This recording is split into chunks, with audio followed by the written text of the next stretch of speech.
결혼 7년 차. 나는 위출혈로 구급차에 실려 서울대학교병원 응급실로 이송되었다. 정신이 들고 나서 가장 먼저 본 것은 남편의 얼굴이 아니었다. 휴대폰 화면 위로 번쩍이는 숫자. 부재중 전화 17통, 전부 같은 번호였다. 시어머니였다. 나는 어머니가 나를 걱정해서 건 줄 알았다. 음성 메시지를 재생하자 가장 먼저 들려온 첫마디는 이러했다. 은비야, 저녁은 어떡할 거니? 냉장고에 먹을 게 하나도 없잖니? 두 번째 메시지. 내 시아버지 혈당 떨어지시면 저녁 거르시면 안 되는 거 알지? 너 대체 언제 들어올 거니? 세 번째부터는 목소리에 역정이 섞여 있었다.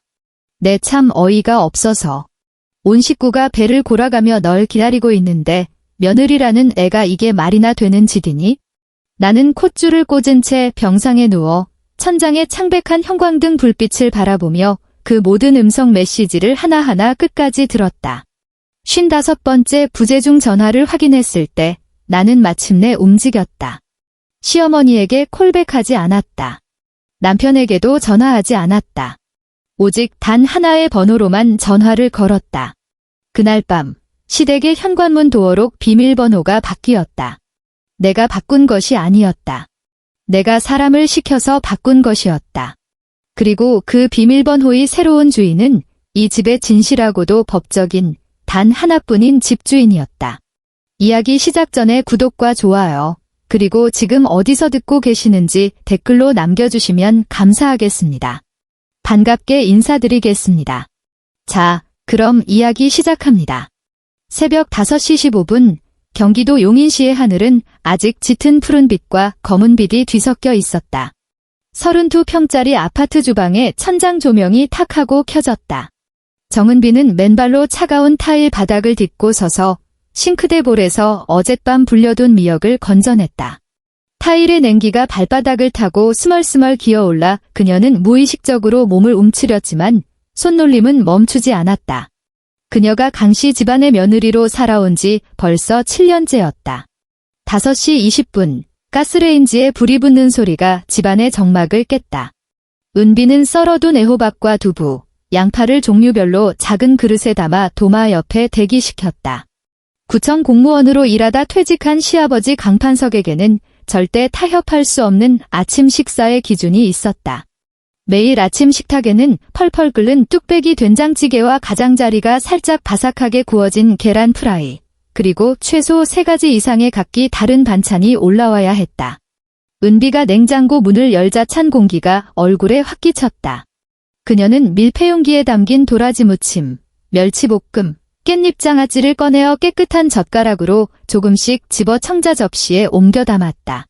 덜어내는 양은 정확히 적당해야 했다. 시아버지는 반찬이 산더미처럼 수북하게 쌓여 있는 것을 보면 교양 없다고 혀를 차곤 했으니까. 6시 정각, 안방 문이 열리는 둔탁한 소리가 났다. 시어머니 오복순이 슬리퍼를 질끌 끌며 걸어 나왔다. 시어머니는 주방 쪽은 쳐다보지도 않은 채 곧장 화장실로 향했다. 세수를 마친 시어머니는 주방 아일랜드 식탁 앞으로 다가와 전기밥솥 옆에 놓인 주걱을 손가락으로 쓱 훑어보았다. 은비야, 시어머니의 목소리에는 잠에서 덜 깬 쉰소리와 습관적인 핀잔이 섞여 있었다. 네, 어머니. 은비는 가스불을 줄이고 뒤를 돌았다. 이 밥 어제 한 거지? 시어머니가 미간을 찌푸렸다. 내가 몇 번을 말하니 내 장은 찬밥을 못 넘긴다고. 내 시아버지도 위가 약하신데 아침엔 무조건 갓 지은 김이 모락모락 나는 새 밥을 드셔야지. 넌 밥 하나 제대로 못 안치니? 밥솥에 새로 지은 밥이에요. 어머니. 은비가 낮게 대답했다. 지금 뜸 들이는 중이고 2분 남았습니다. 시어머니는 콧방귀를 뀌더니 이내 시선을 프라이팬으로 돌렸다.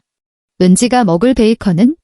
너 또 생선 굽던 팬에다 구운 건 아니지? 걔는 비린내 조금만 나도 신경질 내는 거 알잖니? 다른 팬으로 구웠고 토스트도 다 구워서 보온 덮개 씌워뒀어요. 시어머니는 더 이상 아무 말도 하지 않고 돌아서서 거실로 가 TV를 켰다. 아침 뉴스 프로그램 소리가 순식간에 온 집안을 가득 채웠다. 6시 30분, 시누이 강은지가 까치집을 한 머리로 방에서 걸어 나왔다. 올해 29인 그녀는 대학 졸업 후 단 한 번도 제대로 된 직장을 가져본 적이 없었고 공무원 시험을 준비한다는 명목하에 4년째 집에서 무의도식하고 있었다. 그녀는 식탁 의자를 빼고 앉아보온 덮개를 들추더니 토스트 한 조각을 집어베어 물었다. 아, 새언니. 베이컨이 너무 질기잖아. 은지는 한 입 베어 문 토스트를 접시에 툭 던져버렸다. 이걸 어떻게 먹어? 나무 껍질 씹는 것도 아니고. 나 공부해야 하는데 이런 거 먹고 어떻게 집중하라고? 새로 구워줄게요. 은비는 손에 쥐고 식탁을 닦던 행주를 내려놓았다. 됐어. 입맛 떨어졌어. 은지는 식탁 위에 유리컵을 집어들었다. 주스나 한 잔 줘. 얼음 띄워서. 7시 남편 강준혁이 마침내 일어났다. 중소기업 영업부 과장으로 일하는 36의 그는 벌써 배가 약간 나와 있었다. 그는 식탁 앞으로 걸어와 의자를 빼고 앉더니 젓가락을 들고 대뜸 밥부터 입에 넣기 시작했다. 은비를 향해 시선 한 번 주지 않았고 아침 인사 한마디 건네지 않았다. 상석에 앉은 시아버지 강판석은 뚝배기에 담긴 된장찌개를 한 숟갈 떠먹고 만족스러운 듯 깊은 숨을 내쉬고 나서야 젓가락으로 두부를 집어들었다. 내 식구가 식탁에 앉아 밥을 씹는 소리, TV 소리, 간간히 오가는 대화 소리가 뒤엉켰다. 은비는 식탁에 앉지 않았다. 이 집안 어디에도 그녀를 위해 남겨진 자리는 없었다. 그녀는 주방 싱크대 앞에 서서 식탁 쪽을 등지고 있었다. 수도꼭지에서는 물이 가늘게 흘러나오고 있었다. 그녀는 어젯밤 남은 찬밥 반 공기를 집어들어 정수기에 미지근한 물을 약간 붓고는 젓가락으로 휘휘 저어 싱크대 앞에 선 채로 허겁지겁 입안으로 밀어 넣었다. 밥알은 딱딱하고 차가워 목구멍을 긁으며 넘어갔고 위장에서는 익숙하고도 쓰라린 통증이 희미하게 밀려왔다. 마지막 한 숟갈을 삼킨 뒤 그녀는 그릇을 내려놓았다. 식탁 쪽에서는 남편 준혁이 벌써 자리에서 일어나 젓가락을 툭 던졌고 경쾌한 마찰음이 울렸다. 그는 서류 가방을 챙겨 들고 현관으로 가 구두를 신었다. 나간다. 준혁이 짧게 한마디를 던졌다. 문이 닫혔다. 은비는 돌아서서 식탁으로 다가갔다. 방금 전까지 준혁이 앉아있던 자리는 엉망진창이었다. 국물은 식탁보에 뚝뚝 떨어져 있었고 젓가락은 반찬 접시 옆에 아무렇게나 널브러져 있었다. 이것이 그녀가 매일 아침 치워야 하는 일상이었다. 밤 11시 30분. 준혁은 은비를 등진 채 묵직한 코골이 소리를 내며 자고 있었다. 침실에는 불이 꺼져 있었고 오직 은비가 쥐고 있는 휴대폰 화면만이 미약한 빛을 뿜어냈다. 그녀는 침대 헤드에 기대어 앉아 있었다. 화면에는 제목 없는 메모장이 열려 있었고 거기엔 매달 나가는 지출 내역이 빼곡하게 적혀 있었다. 마포구에 있는 작은 무역회사에서 행정보조로 일하는 은비가 한 달에 손에 쥐는 세후 월급은 214만 원이었다. 이것이 그녀의 총수입이었다. 그리고 메모장에 적힌 숫자는 이러했다. 온 가족 식비 약 90만 원. 시아버지 혈압약과 당뇨약 12만 원. 시어머니가 매주 가는 정형외과 물리치료비 15만 원. 시누이의 시험 교재비와 틈틈이 타가는 스터디 카페 비용 30만 원. 아파트 매달 주택담보대출 원리금 147만 원. 이 모든 돈은 전부 은비의 급여 통장과 돌려막기로 한도 끝까지 차오른 그녀의 신용카드에서 빠져나갔다. 남편 준혁의 급여 통장은 결혼 첫날부터 시어머니 오복순에게 넘어갔다. 당시 시어머니가 내세운 명분은 몹시도 당당했다. 남자가 돈 만지면 딴 주머니 차고 헛짓거리하기 십상이야. 은비 넌 재테크도 모를 테니 엄마가 다 모아뒀다가 나중에 너희 부부한테 고스란히 돌려주마. 은비는 은행 거래 내역 앱으로 화면을 전환했다. 잔액 조회를 눌렀다. 화면에 숫자가 떴다. 41만 원. 41만 원. 이것이 그녀가 10여 년을 일하고 결혼 7년 차를 맞은 지금 자유 입출금 통장에 남아있는 전 재산이었다. 그녀는 계산기 앱을 켰다. 손가락이 화면 위를 기계적으로 두드렸다. 7년, 84개월. 매달 집안의 빵꾸를 메우며 부어온 돈이 그녀는 등호 버튼을 눌렀다. 1억 8천만 원. 은비는 화면에 뜬 길고 긴 영의 행렬을 오랫동안 응시했다. 어둠 속에서 휴대폰 화면의 빛이 눈을 시리게 파고들었다. 그녀는 한숨도 쉬지 않았고 눈물도 흘리지 않았다. 그저 조용히 화면을 끄고 휴대폰을 베개 밑으로 밀어 넣었을 뿐이다. 그녀는 차가운 벽 쪽으로 돌아 누웠다. 위장이 다시 은근하게 아파오기 시작했다. 마치 거친 사포가 위벽을 벅벅 긁어대는 것 같았다. 그녀는 무릎을 가슴까지 끌어당기고 두 팔로 배를 꽉 감싸 안은 채 이불을 단단히 동여맸다. 야은 잠옷 너머로 벽의 냉기가 스며들었다. 그녀는 이를 악물고 규칙적으로 밀려오는 위경련이 지나가기만을 기다렸다. 이 위통은 어느 날 갑자기 찾아온 불청객이 아니었다. 3년 전 어느 주말부터 통증의 주기가 잦아지기 시작했다. 매번 밥을 먹고 난 직후였다. 정확히 말하자면 온 가족이 그녀가 정성스레 차린 밥상을 싹 비우는 것을 지켜보고 난 뒤 혼자 싱크대 앞에 서서 차갑게 식어버린 남은 밥을 급하게 밀어넣고 난 후부터였다. 그날 오후 그녀는 도저히 허리를 펼 수 없을 만큼 통증이 심해 회사에 반차를 내고 근처 내과 의원을 찾았다. 병원의 좁은 복도에는 소독약 냄새와 낡은 플라스틱 의자 특유의 냄새가 배어 있었다. 은비는 파란색 의자에 앉아 양손으로 위장 부위를 꾹 누르고 있었다. 의사는 그녀의 복부를 촉진하고 증상 설명을 듣더니 미간을 잔뜩 찌푸리며 소견서를 적어 내려갔다. 최대한 빨리 정밀 위내시경 검사를 받아보는 게 좋겠습니다. 증상을 보아하니 더 지체해선 안 될 것 같아요. 마침 오늘 오후에 검사 일정이 비어 있으니 원무과에 가서 당일 예약 잡으세요. 그녀는 소견서를 들고 원무과로 걸어갔다. 간호사가 컴퓨터에 환자 정보를 입력하고 있었다. 바로 그때 주머니 속 휴대폰이 지잉 울렸다. 휴대폰을 꺼내보니 화면에 시어머니 오복순의 이름이 떠 있었다. 그녀는 전화를 받았다. 은비야, 너 어디 쏘다니고 있는 거니? 수화기 너머로 시어머니의 날선 목소리가 튀어나왔다. 불만이 가득한 말투였다. 은지가 뭐 좀 가지러 집에 들렀다는데 아무도 없다더라. 지금 시간이 몇인데 밖으로 나더라? 어머니, 제가 위가 좀 안 좋아서 지금 병원에 와 있습니다. 은비가 작은 목소리로 말했다. 전화기 너머로 짧은 정적이 흘렀다. 2초 뒤 시어머니의 목소리가 한층 빨라진 속도로 다시 날아들었다. 병원. 아이고, 젊은 애가 뭐 그렇게 유난이니? 그럼 저녁은 어떡할 건데? 미리 만들어 놓고 냉장고에 넣어두기라도 했어? 저기, 내 시아버지가 오늘 저녁에 갈비찜 드시고 싶다셨는데 고기는 사다 놨니? 은지도 오늘은 밖에서 안 먹고 집에서 밥 먹는단다. 내가 병원 구석에 박혀 있으면 우리 온 식구들은 손가락만 빨고 있으란 소리냐? 의사 선생님이 오늘 꼭 검사를 받아보라고 하셔서 무슨 놈의 검사를 꼭 오늘 받아야 한다니? 잔말 말고 당장 들어와. 갈비찜은 2시간은 푹 끓여야 뼈에 양념이 밴단 말이야. 늦으면 내 시아버지 또 역정 내실 텐데. 또. 전화가 끊겼다. 은비가 원무과 앞에 가만히 서 있자 간호사가 고개를 들고 그녀를 쳐다보았다. 환자분, 오후 위내시경 검사 예약 잡아드릴까요? 휴대폰이 한 번 더 징 울렸다. 시어머니가 보낸 카톡이었다.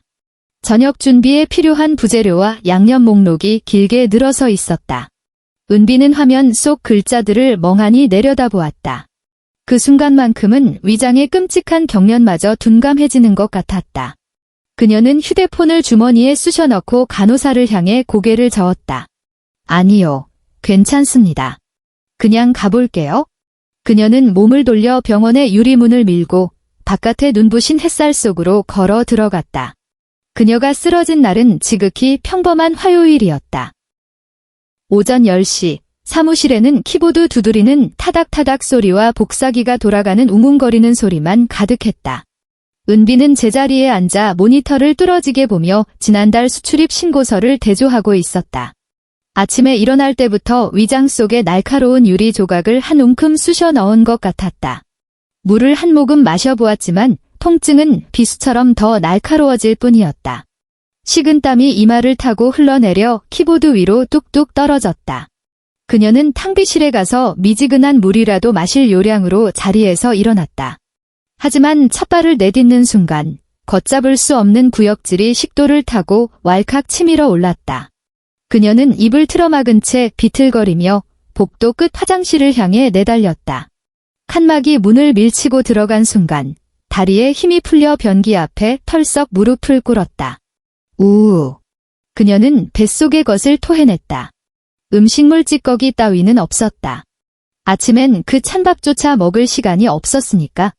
입 밖으로 쏟아져 나온 것은 짙은 갈색의 액체였다. 어젯밤 소화되지 못한 밥알 몇 개가 섞여 있었다. 소름 끼칠 정도로 짙은 색깔에 코를 찌르는 역겨운 쇳내와 피비린내가 진동했다. 그녀는 변기 가장자리를 죽을 힘을 다해 부여잡았고 힘이 들어간 손가락 관절이 하얗게 질려갔다. 이윽고 검붉은 액체가 한 번 더 분수처럼 뿜어져 나와 새하얀 타일 바닥을 적셨다. 시야가 흐려지기 시작했다. 귓가에는 끊임없는 이명소리가 울려 퍼졌다. 정 주임님. 괜찮으세요? 옆자리에 김대리가 문을 열고 들어오다 바닥에 흥건한 핏자국과 쓰러져 있는 은비를 발견하고는 날카로운 비명을 질렀다. 어머나. 여기요. 도와주세요. 빨리 119 좀 불러주세요. 은비는 자신의 몸이 나뭇잎처럼 한없이 가벼워져 밑으로 추락하는 것을 느꼈다. 그녀의 오른손은 아직도 유니폼 주머니 속에 휴대폰을 꽉 쥐고 있었다. 의식을 잃기 1초 전 휴대폰이 짧게 진동했다. 화면이 켜지며 10분 전 시어머니가 보낸 카톡 메시지가 떠올랐다. 오늘 저녁은 칼칼하게 갈치조림 먹자. 퇴근하는 길에 만촌시장 들러서 싱싱한 놈으로 사와. 마트에서 파는 냉동 사지 말고.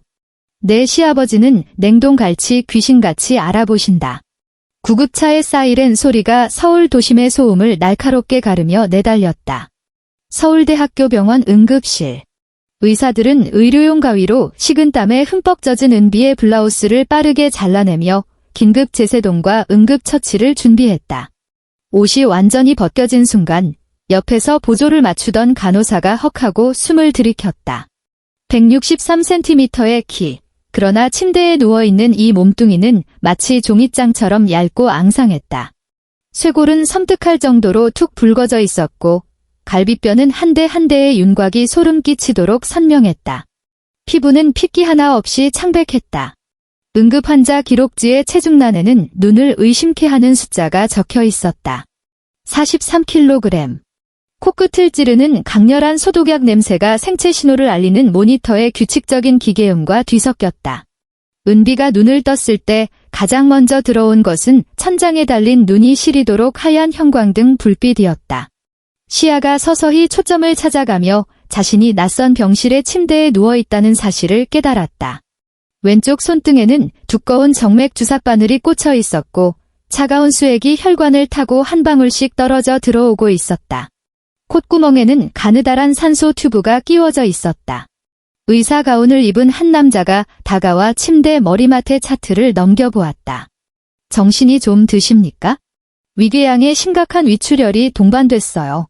거기에 장기적인 영양실조와 중등도 빈혈까지 겹쳐 쇼크가 온 겁니다. 의사의 말투는 매우 단호했다. 최소 일주일은 입원해서 경과를 지켜보며 치료해야 합니다. 보호자는요? 왜 아직 아무도 입원 수속을 안 받고 있죠? 회사 동료가 구급차를 불러주셔서요. 은비의 목소리는 너무나 가냘퍼서 거의 들리지 않을 정도였다. 목구멍은 불에 댄 것처럼 바싹 말라 있었다. 최대한 빨리 보호자한테 연락하세요. 앞으로 보호자 동의와 서명이 필요한 정밀 검사가 몇 가지 더 남아 있습니다. 의사는 지시 사항을 남긴 뒤 병실을 빠져나갔다. 은비가 고개를 돌리자 침실 옆 협탁에 그녀의 휴대폰이 놓여 있었다. 화면은 켜져 있었고 배터리는 20% 남아 있었다. 그녀는 천근만근 무거운 오른손을 뻗어 휴대폰을 쥐었다. 카카오톡을 열어 남편 준혁의 채팅방을 찾았다. 마지막 메시지는 3일 전 그녀가 보낸 돈을 저녁 먹고 들어와요. 라는 질문이었고 남편의 답장은 아예 없었다. 그녀는 느릿느릿 자판을 쳤다. 나 피토해서 입원했어요. 서울대학교 병원 소화기내과 12층 병실이에요. 전송 버튼을 눌렀다. 시간이 1분, 1초 흘러갔다. 병실 안은 숨소리만 들릴 정도로 적막했다. 2시간 뒤 휴대폰이 징 울렸다. 준혁의 답장이었다. 단 한 글자였다. 그리고 연달아 다음 메시지가 떴다. 우리 엄마한텐 말했어? 은비는 그 너라는 한 글자를 무려 30초 동안 뚫어지게 쳐다보았다. 분노가 치밀지도 슬픔이 밀려오지도 않았다. 그녀는 그저 화면 속 픽셀들이 어떻게 조합되어 저 글자를 만들어냈는지 연구하듯 물끄러미 바라보기만 했다. 그러고는 채팅방을 나와 시어머니 오복순의 번호를 눌렀다. 통화 연결음이 8번이나 울렸다. 전화가 자동으로 끊어지기 직전 마침내 상대방이 전화를 받았다. 여보세요. 시어머니의 목소리 너머로 아침 드라마의 요란한 대사가 들려왔다. 은비는 바싹 마른 입술을 달싹였다. 그녀가 미처 첫마디를 떼기도 전에 시어머니의 속사포 같은 질책이 쏟아져 내렸다. 은비야, 내가 사다 놓은 콩나물 상한 거 아니니? 방금 냉장고 열어봤는데 쉰내가 확 올라오잖니. 내가 시장 가서 직접 보고 사라고 그렇게 일렀건만 굳이 마트에서 비싼 봉지 콩나물을 사오더니 며칠 가지도 못하고 이게 뭐니? 은비는 마른 침을 꿀꺽 삼켰다. 목구멍을 찢는 듯한 통증에 미간이 저절로 찌푸려졌다. 어머니, 그녀는 최대한 평정을 유지하려 애쓰며 입을 열었다. 저 입원했어요. 서울대학교 병원에요. 전화기 너머로는 여전히 드라마 소리만 요란할 뿐 약 1초간 기묘한 정막이 흘렀다. 아이고, 참나, 마침내 시어머니가 입을 뗐다. 귀찮은 듯 거칠애 뿐인 놀라움이 묻어나는 목소리였다. 어쩌다 병원 신세를 진대? 많이 심각한 거니? 위출혈이래요. 출혈. 아이고, 참. 시어머니가 쯧쯧 혀를 차더니 이내 목소리 톤을 확 높였다. 그럼 너 오늘 저녁엔 언제쯤 들어오는 거니? 밥은 어떡하고? 그 갈치는 사왔어? 은비는 두 눈을 감았다. 아무 대답도 하지 않았다. 어른이 묻는데 왜 말이 없어? 내 시아버지가 이제 곧 식사 찾으실 텐데 내가 집에 없으면 이 많은 식구 밥은 누가 챙기라는 거야? 시어머니가 짜증을 내며 재촉했다. 은비는 휴대폰을 귀에서 떼고 화면에 뜬 빨간색 종료 버튼을 눌러버렸다. 이번 첫날 밤, 복도의 조명이 어두워졌다. 12층 소화기내과 병실은 2인실이었다. 옆 병상에는 대장 용종 제거 수술을 갓 마친 50대 아주머니가 누워 있었다. 병실은 고요했다. 옆 침대에서 희미하게 사각사각거리는 소리가 들려왔다. 아주머니의 남편이 간이 의자에 앉아 과도를 들고 사과를 정성껏 깎고 있는 소리였다. 사과 껍질이 길게 끊어지지 않고 늘어졌고 달콤하고 상큼한 과육 냄새가 공기 중으로 퍼져나갔다. 천천히 먹어. 채알라. 남편이 다정하게 속삭이며 깎은 사과 조각을 아내의 입가에 가져다 대었다. 은비는 자신의 병상에 누워 있었다. 그들과 그녀 사이에는 야은 파란색 커튼 하나가 쳐져 있을 뿐이었다. 하지만 이곳엔 오직 그녀 혼자였다. 침대 옆 협탁 위는 물컵 하나 없이 휑하게 비어 있었다. 그녀는 휴대폰을 집어들고 카카오톡 가족 단톡방을 열었다. 방금 막 단톡방에 새로운 메시지가 몇 개 올라와 있었다. 시어머니 오복순, 은비가 입원했다는데 뭐 그렇게 대단하게 아픈 건지도 모르겠고 냅다 병원으로 가버려서 오늘 저녁은 우리 식구 더운 밥 한 술도 못 뜨게 생겼다. 신우이 강은지는 곧바로 눈을 위로 치켜뜨고 한숨을 쉬는 이모티콘을 하나 보내더니 글을 쳤다. 아, 진짜 짜증나으나 방금 모의고사 한 세트 다 풀어서 배고파 죽겠는데. 그럼 저녁은 어떻게? 남편 강준혁, 배달 시켜 먹읍시다. 다들 뭐 드실래요? 시어머니의 메시지가 순식간에 기관총처럼 쏟아졌다. 배달. 요새 배달비가 얼마나 비싼 줄 아니? 짜장면 하나만 시켜도 몇천 원씩 붙어. 내 식구 한 끼 시키면 35,000원은 그냥 깨진다고. 그게 다 돈이야. 시어머니, 게다가 배달 음식엔 기름이 얼마나 많은데. 내 아빠 혈당 높은 거 몰라? 그거 드시고 탈나면 어쩔 건데? 신우이, 그럼 어떡하라고? 나보고 쫄쫄 굶으면서 시험 공부하란 거야? 시어머니, 아이고 내 팔자야. 며느리 하나 잘못 들여서 이게 무슨 고생이람. 이번 한 번 한다고 온 식구를 이렇게 들들 볶아서야 원. 단톡방의 대화가 이어지는 처음부터 끝까지 어느 누구 하나 묻는 사람이 없었다. 은비가 몇 호실에 있는지, 의사는 뭐라고 했는지, 갈아입을 속옷이나 수건은 필요하지 않은지. 은비는 그 메시지들을 하나하나 천천히 읽어 내려갔다. 흰 바탕에 까만 글씨가 뜬 화면에 불빛이 핏기 없는 그녀의 얼굴을 비추었다. 그녀는 무표정한 얼굴로 손가락을 뻗어 볼륨 버튼과 전원 버튼을 동시에 눌렀다. 찰칵. 화면이 캡처되어 저장되었다. 그녀는 휴대폰 갤러리 앱을 열고 새 폴더를 만들었다. 폴더 이름은 따로 짓지 않았다. 그리고 방금 캡처한 이미지를 그곳으로 옮겼다. 모든 작업을 마친 뒤 휴대폰 화면을 끄고 베개 옆에 내려둔 채 눈을 감았다. 옆 침대에서 사과 향기가 훅 끼쳐왔다. 속이 텅 빈 것처럼 쓰렸지만 배는 전혀 고프지 않았다. 이번 2일차 휴대폰에 지루하고도 집요한 광란이 시작되었다. 아침 7시 5분 첫 진동이 울렸다. 은비는 전화를 받았다. 은비야, 시어머니의 날카로운 목소리가 고막을 찔렀다. 넌 아침밥도 안 해놓고 갔니? 냉장고에 반찬이라곤 쥐뿔도 없고 내 시아버지는 지금 된장찌개 내놓으라고 난리시다. 어머니, 저 지금 병원이고 의사 선생님이 아이고 알았어. 알았으니까 병원에 누워있어. 시어머니가 그녀의 말을 싹둑 잘랐다. 그래도 집안 꼴은 수습해놓고 자빠져 있어야 할 거 아니니? 됐고, 은지 보고 라면이나 하나 끓이라고 해야겠다. 너 빨리 낫고 얼른 기어 들어와서 집안일 마저 해. 전화가 툭 끊겼다. 오전 10시, 두 번째 진동. 정은비, 세탁기 이거 어떻게 돌리는 거니? 은지 옷 빨아야 하는데 버튼이 다 영어 꼬부랑 글씨라 내가 알아먹을 수가 있어야지. 오후 1시, 세 번째 진동. 점심은 그냥 식은 밥 대충 주워 먹었다. 저녁엔 들어와서 밥 차릴 거지? 반나절 푹 쉬면서 링거 맞았으면 다 맞았을 거 아니야. 내 시아버지 지금 몹시 언짢으시다. 은비는 그저 멍하니 천장만 바라보았다. 수액은 여전히 한 방울씩 튜브를 타고 일정하게 떨어졌다. 네 번째 전화부터는 아예 받지 않았다. 휴대폰은 침대 옆 스테인리스 협탁 위에 올려져 있었다. 오후 3시, 4시 15분, 5시 30분, 저녁 7시, 8시 40분, 밤 10시 정각.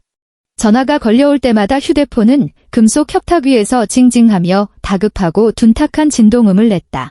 금속판과 맞닿아 울리는 그 소리는 유독 신경을 긁는 데가 있었다. 은비는 무음으로 바꾸지 않았다. 그저 조용히 누운 채 화면이 켜지고 보복순이라는 이름이 뜨는 것을 지켜보았다. 화면이 꺼지고 잠시 후 다시 켜지는 과정을 반복했다.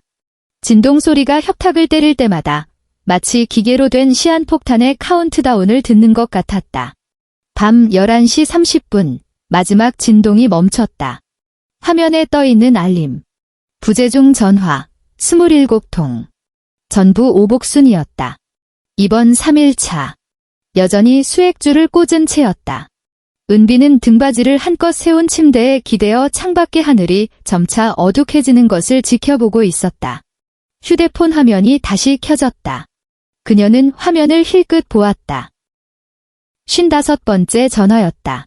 어제부터 속으로 통화 횟수를 묵묵히 세고 있었기에 정확히 기억하고 있었다.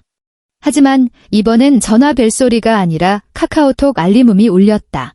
시어머니가 보낸 음성 메시지였다. 길이는 1분 42초였다.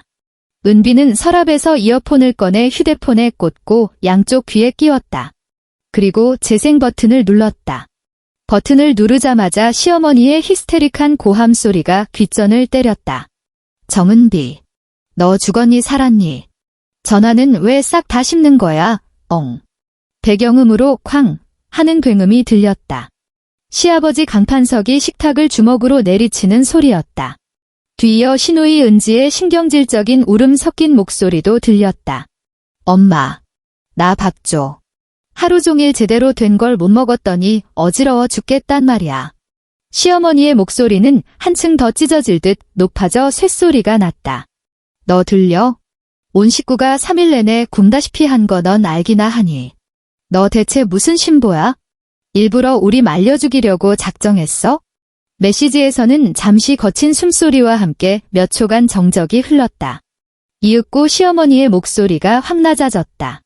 방금 전까지의 바락이 아닌 뼛속까지 시리도록 차갑고 서늘한 조롱이었다. 내가 분명히 말하는데 집에 기어 들어오기 싫으면 싫다고 똑바로 말해. 거기서 시체처럼 누워 쇼하지 말고. 우리 강씨 집안은 너 따위 없어도 아주 잘만 굴러가니까. 내가 뭐라도 되는 줄 아니? 넌 그냥 우리 집에서 밥이나 하고 일이나 하는 애야. 내 주제 파악 좀 하고 당장 짐 싸서 기어 들어와 밥 차려. 재생 막대가 끝에 다다랐다. 음성 메시지가 끝났다. 은비는 이어폰을 빼서 손가락에 동그랗고 단정하게 감아 묶은 뒤 단자에서 뽑아 서랍 속에 도로 집어넣었다. 그녀는 병상에 기대어 천장의 형광등을 응시했다. 안구가 찢어질 듯 뻑뻑하고 아팠지만 눈물은 단 한 방울도 흐르지 않았다. 참으로 기묘한 기분이었다. 마치 위장 깊은 곳에서 오랫동안 썩어 문드러지던 상처가 이 순간 거짓말처럼 딱지가 앉아 완전히 감각을 잃어버린 것만 같았다. 그녀는 휴대폰을 집어들고 잠금을 해제했다. 시어머니에게 걸지 않았다. 남편에게도 걸지 않았다. 주소록을 열어 3개월 전에 무심코 저장해 두었던 번호 하나를 찾았다. 3개월 전 회사 근처 약국에서 위장약을 사고 나오던 길에 입구에 붙은 동네 게시판에서 명함 한 장을 보았다. 전단지와 월세 구함 찌라시들 사이에 겹겹이 끼어 있어 하마터면 보지 못할 뻔한 낡은 명함. 당시 무슨 마음이었는지 그녀는 그걸 빼내어 번호를 휴대폰에 저장해 두었다. 저장된 이름 박정은. 메모 변호사. 이혼 가사 재산 분할 전문. 은비는 통화 버튼을 눌렀다. 신호음이 2번 울리자마자 바로 연결되었다. 네, 박정은 법률사무소입니다. 군더더기 없이 깔끔한 여성의 목소리가 들려왔다. 안녕하세요. 정은비라고 합니다. 은비의 목소리는 크지 않았지만 고요한 병실 안에서 유독 또렷하게 울렸다.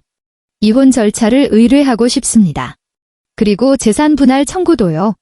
박 변호사는 40 초반의 여성이었다. 칼같이 떨어지는 슈트커트 머리에 몸에 딱 맞는 진회색 슈트를 입고 있었다. 그녀가 병실 문을 열고 들어왔을 때 한 손에는 실버 색상의 노트북을 든 채 다른 한 손으로는 아이스 아메리카노를 쥐고 있었다. 걸음걸이에서부터 바람을 가르는 듯한 특유의 꼿꼿함과 고기압이 뿜어져 나왔다. 그녀는 은비의 침대 곁에 놓인 간이 의자에 앉아 노트북을 펴더니 쓸데없는 인사치레는 생략하고 곧바로 본론으로 들어갔다. 정은비 씨, 전화상으로는 상황을 아주 짧게만 말씀하셨죠. 이제 구체적인 사실관계를 말씀해 주십시오. 박 변호사가 커피를 한 모금 빨아들이며 키보드 위에 손을 올렸다. 은비는 환자복을 입고 병상에 비스듬히 기대어 앉았다. 그녀는 20분 동안 자신이 지난 7년간 견뎌온 삶을 마치 상사에게 업무를 보고하듯 건조하게 진술했다. 울음도 없었고 감정이 격해지지도 않았으며 심지어 감정적인 형용사나 과장된 표현은 단 하나도 쓰지 않았다. 오직 정확한 수치와 팩트만을 나열했다. 월급 214만 원, 매달 나가는 주택담보대출 147만 원, 시어머니가 전부 관리하는 남편의 급여, 및 빠진 독처럼 쏟아부은 시댁의 생활비, 그리고 늘 싱크대 앞에 서서 찬밥을 우겨 넣어야 했던 자신의 지정석에 대해서 키보드를 두드리던 박 변호사의 손가락이 우뚝 멈췄다. 그녀는 고개를 들어 반무태 안경 너머로 은비를 빤히 바라보았다. 시선이 예리하게 번뜩였다. 잠깐만요. 박 변호사가 말을 끊었다. 용인시에 있는 그 32평짜리 아파트 말입니다. 그 주택담보대출 이자와 원금을 오롯이 은비씨 개인 월급으로 상환하셨다는 겁니까? 네. 등기부등본상 명의는 누구로 되어 있죠? 제 이름으로요. 박 변호사가 안경을 쓱 치켜 올렸다. 초기 매입 자금, 그러니까 계약금과 중도금은 어떻게 마련하셨습니까? 은비는 링거를 오래 맞아 시퍼렇게 멍이 든 자신의 왼쪽 손등을 내려다보며 덤덤하게 대답했다. 결혼 전 지금 다니는 회사에서 5년을 일하며 3천만 원을 모았어요. 그리고 아버지가 교통사고로 돌아가셨거든요. 그때 남겨주신 사망보험금이 5천만 원이었습니다.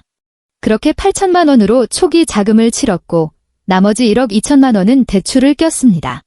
혼인 기간 중 남편 강준혁 씨가 대출 상환에 단 한 번이라도 금전적으로 기여한 적이 있습니까? 없습니다. 은비가 고개를 저었다. 결혼식 전날 시어머니가 남편의 월급 통장을 아예 압수해 가셨거든요. 지난 7년 동안 주택대출금은 정확히 제 급여 통장에서만 자동 이체로 빠져나갔습니다. 박 변호사가 탁 소리가 나게 노트북을 덮었다. 그녀는 등받이에 푹 기대앉으며 앙상하게 마른 침대 위의 여자를 응시했다. 정은비 씨, 박 변호사의 말의 속도는 여전히 빠릿빠릿했지만 내뱉는 한 음절 한 음절에 단단한 힘이 실려 있었다. 지금 당신의 상황이 법적으로 어떤 의미를 가지는지 아십니까? 은비는 아무 말 없이 조용히 그녀의 눈을 맞추었다. 그 집은 매입 자금부터가 당신의 특유재산인 혼인 전 저축과 상속재산으로 이루어져 있습니다. 대출금 역시 당신의 단독 소득으로 상환해왔고 남편이 공동생활비나 자산 형성에 단 1원도 기여하지 않았다는 사실은 은행 거래 내역만 떼어봐도 너무나 투명하게 입증됩니다. 박 변호사가 손가락 하나를 펴서 침대의 금속 난간을 가볍게 톡톡 두드렸다. 법적으로 그 집은 100% 정은비 씨 단독 소유입니다. 상대방이 재산 분할을 청구해봤자 승소할 확률은 제로에 가깝다는 뜻이죠. 박 변호사는 잠시 말을 멈추고 몸을 앞으로 숙였다. 그리고 지금 그 아파트에 살고 있는 사람들, 당신의 시부모, 시누이, 심지어 당신의 남편까지. 그들은 그 집의 주인이 아닙니다. 그들은 그저 은비 씨의 세입자일 뿐입니다. 무려 7년 동안 월세 한 푼 내지 않고 공짜로 눌러 살아온 무료 세입자 말입니다. 병실 안은 소름 돋도록 고요했다. 복도 밖에서 간호사가 처치 카트를 밀고 지나가는 바퀴 굴러가는 소리만 희미하게 들려왔다. 은비는 박 변호사를 바라보았다. 그 무료 세입자라는 네 글자가 마치 정교하고 날카로운 메스처럼 지난 7년 동안 효도와 가족이라는 이름으로 그녀의 숨통을 조여왔던 짙고 두꺼운 장막을 단숨에 갈라버렸다. 30분 뒤 박 변호사는 가죽 서류 가방에서 2장의 문서를 꺼내 침대 위간이 식탁에 펼쳤다. 첫 번째 문서는 이혼 조정 신청서입니다. 박 변호사가 검은색 펜을 내밀었다. 우리는 소송 전 조정 절차를 밟아 상대방에게 과거 7년간 부부간의 부양 의무를 저버린 것에 대한 보상금을 일시불로 청구하고 해당 부동산이 온전히 의뢰인 단독 소유임을 확정지을 겁니다. 은비는 펜 뚜껑을 열고 신청인 란에 흔들림 없이 자신의 이름을 적어 넣었다. 펜촉이 종이 위를 사각거리며 지나갔다.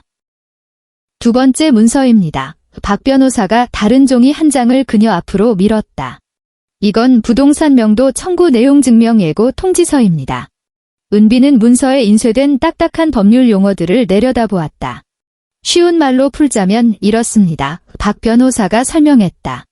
현재 해당 부동산을 점유하고 있는 묵권리자들, 즉 시댁 식구 전원은 이 통지서를 송달받은 날로부터 30일 이내에 정은비 씨 명의의 집에서 어떠한 조건도 없이 방을 빼고 퇴거해야 한다는 최후 통첩입니다. 은비는 일말의 망설임도 없이 이름을 서명했다. 박 변호사는 서류들을 거두어 황토색 서류 봉투에 구김없이 집어넣었다. 자리에서 일어나기 전 그녀는 침대 곁에 서서 은비를 가만히 내려다보았다. 정은비 씨, 대리인으로서 한 가지 짚고 넘어가야 할 게 있습니다. 박 변호사의 어조가 평소보다 아주 조금 부드러워졌다. 이명도 내용증명서가 그 집에 도달하는 순간 시댁과는 돌아올 수 없는 강을 건너게 됩니다. 제가 서류를 띄우기 전에 남편 측 변호사와 먼저 접촉을 해볼까요? 아니면 시댁 식구들에게 마음의 준비를 할 유예 기간이라도 며칠 주시겠습니까? 은비는 고개를 들어 변호사의 시선을 정면으로 맞받아쳤다. 유예 기간이요. 은비는 그 네 글자를 입안에서 천천히 굴려보았다. 그녀는 협탁 위에 놓인 휴대폰으로 시선을 돌렸다. 제가 영양실조와 위출혈로 화장실 바닥에 쓰러져 검붉은 피를 토해내고 있을 때 그 여자는 제게 오늘 저녁에 먹을 갈치를 사왔냐고 카톡을 보냈습니다. 제가 응급실에 실려와 사경을 헤맬 때 그 여자는 전화로 냉장고 콩나물이 쉬었다고 호통을 쳤어요. 은비는 박 변호사의 눈을 똑바로 응시하며 마치 오늘 날씨를 얘기하듯 지극히 평온한 목소리로 말했다. 변호사님, 그 사람들이 제게 단 하루라도 숨 쉴 유예 기간을 준 적이 있었나요? 박 변호사는 그녀를 가만히 바라보다가 입꼬리를 미세하게 끌어올렸다. 그녀는 더 이상 아무 말도 덧붙이지 않고 서류 봉투를 챙겨든 뒤 가볍게 목례를 하고는 성큼성큼 병실을 빠져나갔다. 그날 오후 3시. 법률사무소의 붉은 직인이 선명하게 찍힌 내용 증명 우편 하나가 서울중앙우체국을 출발했다. 수취인 주소는 경기도 용인시 모 아파트 3동 1204호였다. 변호사가 떠난 뒤 병실은 다시 적막에 잠겼다. 은비는 휴대폰에 꽂힌 충전 케이블을 뽑았다. 등받이에 몸을 기댄 채 화면을 켰다. 그녀는 카카오톡 앱을 열고 강신의 가족방이라는 이름의 단톡방을 눌렀다. 단톡방은 여전히 시끄러웠다. 시어머니는 점심에 시켜먹은 배달냉면 육수가 미지근하다고 불평을 늘어놓고 있었고, 시누이는 새 공무원 수험서를 사야 한다며 돈을 달라고 징징댔다. 남편 준혁은 형식적으로 내라는 성의 없는 이모티콘을 하나 날려놓은 상태였다. 은비는 채팅창 옆에 플러스 버튼을 눌러 사진 앨범을 열었다. 이름 없는 폴더를 선택했다.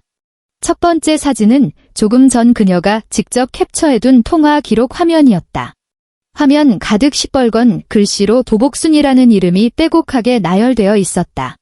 이번 첫날 아침 6시 47분부터 3일차 새벽 0시 11분까지 모든 줄에는 신경을 긁는 부재중 전화라는 문구가 꼬리표처럼 붙어 있었다. 정확히 55통. 은비는 그 사진을 선택했다. 아무런 망설임 없이 전송 버튼을 눌렀다. 사진은 순식간에 단톡방 채팅창 위로 둥둥 떠올랐다. 냉면이 미지근하다느니 수험서를 사야 한다느니 떠들어대던 그 잡스러운 불평들 아래로 붉은색 부재중 전화 알림으로 도배된 그 캡처 화면은 너무나도 기괴하고 이질적이었다. 은비는 사진 아래 채팅창에 커서를 올렸다. 구구절절한 원망도 히스테릭한 저주도 없었다. 그녀가 입력한 것은 아주 간결한 딱 한 줄의 문장이었다. 55통의 전화.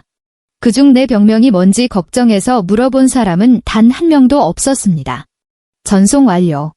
그리고 그녀는 단톡방 우측 상단의 메뉴 버튼을 눌렀다. 가장 아래쪽으로 스크롤을 내렸다. 채팅방 나가기. 화면에 퇴장하면 더 이상 이 채팅방의 메시지를 받을 수 없다는 안내가 떴다. 그녀는 확인 버튼을 눌렀다. 화면이 한 번 번쩍이더니 순식간에 텅 빈 채팅 목록 창으로 되돌아왔다. 은비가 단톡방을 나간 직후의 첫 2분간 휴대폰은 거짓말처럼 고요했다. 그리고 3분이 지났을 때 그 알량한 고요는 철저하게 찢겨나갔다. 휴대폰이 침대 옆 협탁 위에서 미친 듯이 진동하며 춤을 추기 시작했다. 화면이 켜지며 강준혁이라는 이름이 떴다. 은비는 받지 않았다. 전화가 자동으로 끊어진 뒤 곧바로 다시 벨이 울렸다. 두 번째, 세 번째. 연달아 9통의 전화가 걸려왔다. 길길이 날뛰는 듯한 다급함이 배어 있었다. 이어서 화면에 뜬 이름이 오복순으로 바뀌었다. 은비는 손가락을 뻗어 화면을 가볍게 밀며 빨간색 거절 버튼을 눌렀다. 전화 연결이 되지 않자 이번엔 메시지가 물밀듯이 밀려 들어오기 시작했다. 시누이 은지의 카카오톡 알림이 화면 상단에 끊임없이 떴다. 새언니 미쳤어. 단톡방에 이거 올린 거 무슨 속셈이야?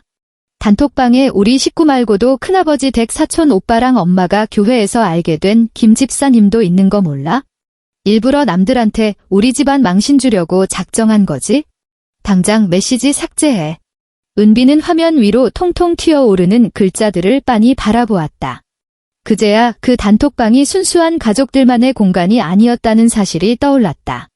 시어머니가 아들이 서울에서 직장 생활한다는 것을 동네방네 자랑하기 위해 친척들과 지인들을 한데 섞어 만들어 놓은 거대한 단톡방이었다.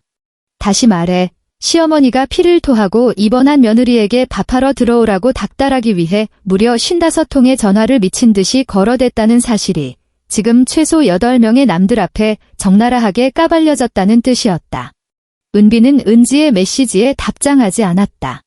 그녀는 전원 버튼을 눌러 화면을 끄고 휴대폰을 뒤집어 화면이 아래로 향하게 한 뒤 베개 밑으로 쑥 밀어 넣었다. 두꺼운 베개 속에 파묻힌 진동 소리는 둔탁한 북소리처럼 웅웅거렸다. 그녀는 손을 뻗어 침대 머리맡에 간호사 호출벨을 눌렀다. 1분도 채 되지 않아 당직 간호사가 문을 열고 들어왔다. 정은비 환자분, 어디 불편하세요? 아니요. 은비는 협탁 위에 비어있는 플라스틱 컵을 가리켰다. 죄송하지만 정수기에서 미지근한 물 한 컵만 받아다 주실 수 있을까요? 간호사는 잠시 멈칫하더니 고개를 끄덕였고 컵을 들고 복도 정수기로 가 물을 받아다 그녀에게 건넸다. 감사합니다. 은비는 두 손으로 그 미지근한 물컵을 소중히 감싸 쥐었다. 컵 표면의 온기가 손바닥을 타고 전해지며 얼음장처럼 차가웠던 손끝을 녹여주었다. 그녀는 고개를 숙여 물을 천천히 한 모금 마셨다. 물줄기가 바싹 마른 목구멍을 타고 흘러내려 그토록 고통받았던 위장 속으로 스며들며 아주 작고 오랜만에 느끼는 편안함을 가져다 주었다. 그녀는 두 손으로 컵을 쥔 채 창밖으로 서서히 불을 밝히는 도시의 네온 사인을 평온한 눈빛으로 바라보았다. 그녀의 두 손은 단 한 치의 떨림도 없었다. 같은 시각, 경기도 용인시의 32평 아파트 거실에서는 둔탁한 파열음이 터져나오고 있었다. 현관의 도어록이 다급하게 삐삐삑 소리를 냈고 곧이어 문이 거칠게 열리며 구두 밑창이 타일 바닥을 긁는 날카로운 소리가 울렸다. 남편 준혁은 신발조차 벗지 않고 구두를 신은 채 그대로 거실 마룻바닥으로 성큼성큼 걸어 들어왔다. 그의 손에는 휴대폰이 꽉 쥐어져 있었고 화면의 불빛이 어두침침한 거실 허공을 이리저리 흔들렸다. 시어머니 오복수는 소파에 앉아 리모컨을 들고 채널을 돌리고 있었다. 텔레비전 화면 불빛이 그녀의 얼굴에 비치며 깊게 파인 팔자주름을 적나라하게 드러냈다. 거실 탁자 위에는 씻지도 않은 배달 플라스틱 용기들이 널브러져 있었고 공기 중에는 시큼한 짜장면 냄새가 훅 끼쳤다. 엄마. 준혁이 세 걸음 만에 소파 앞으로 돌진해 휴대폰 화면을 시어머니 눈앞에 바짝 들이밀었다. 극도의 분노로 목소리가 쩍 갈라져 있었다.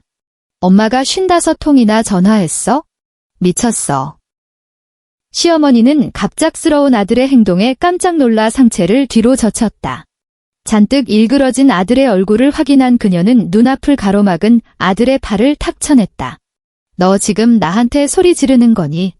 시어머니가 언성을 높이며 소파에서 벌떡 일어났다. 내가 뭐 어때서?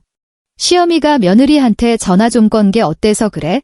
병원에 좀 누워있으면 뭐 대수라도 되니? 내가 너 낳았을 때는 다음날 바로 일어나서 온 식구 밥 다 차렸어. 걔는 팔자 좋게 병원 구석에 처박혀서 호강하고 자빠졌고만. 준혁의 가슴팍이 거칠게 오르내렸다. 그는 가뜩이나 헝클어진 머리를 신경질적으로 쥐어뜯으며 휴대폰 화면을 가리키고 삿대질을 해댔다. 전화는 그렇다 쳐. 도대체 그런 음성 메시지는 왜 남긴 건데? 지금 단톡방에 있는 사람들 그거 다 들었어. 큰아버지도 듣고 김 집사님도 다 들었다고. 방금 사촌 형이 나한테 카톡으로 뭐라고 한 줄 알아? 우리 집 밥도 못 먹고 사냐고, 마누라 등골 빼먹고 사냐고 비아냥거리잖아. 내 얼굴에 똥칠을 해도 유분수지. 시어머니는 잠시 멈칫했지만 이내 허리를 꼿꼿이 세우고 목에 핏대를 세웠다. 그 인간들이 뭘 안다고 떠들어. 집안 사정도 모르면서 남의 일에 참견 말라 그래. 은비 저것이 평소에 오냐오냐 해주니까 며칠 안 건드렸다고 어른 머리 꼭대기 위로 기어오르잖아. 내가 며느리 군기 좀 잡은 게 뭐 어때서? 시집온 며느리가 어디 아프다고 온 식구 내팽개치고 나 몰라라 하는 집구석이 세상 천지에 어디 있니? 시아버지 강판석은 1인용 소파에 앉아 물컵을 들고 있었다. 텔레비전 볼륨은 한껏 커져 있었고 유치한 예능 프로그램이 방송 중이었다. 그는 텔레비전 화면만 뚫어지게 쳐다볼 뿐 거실에서 벌어지는 이 난장판이 자신과는 전혀 무관한 일이라는 듯 눈길 한 번 주지 않았다. 그러다 준혁의 언성이 또다시 높아지자 미간을 살짝 찌푸리며 들고 있던 물컵을 거실 탁자 위에 쾅 하고 소리 나게 내려놓았다. 유리 바닥이 나무 탁자에 부딪히는 소리에 거실의 다툼이 1초간 멈췄다. 뭘 그리 시끄럽게 떠들어. 시아버지가 텔레비전 화면에서 눈을 떼지 않은 채 짜증 섞인 말투로 툭 던졌다. 그 여편네 하나 없다고 집구석이 안 돌아가? 꼴싸 납겠으리. 시어머니는 즉시 든든한 뒷배를 얻은 듯 아들을 향해 다시 고래고래 소리를 질렀다. 들었지? 내 아빠도 말씀하시잖니?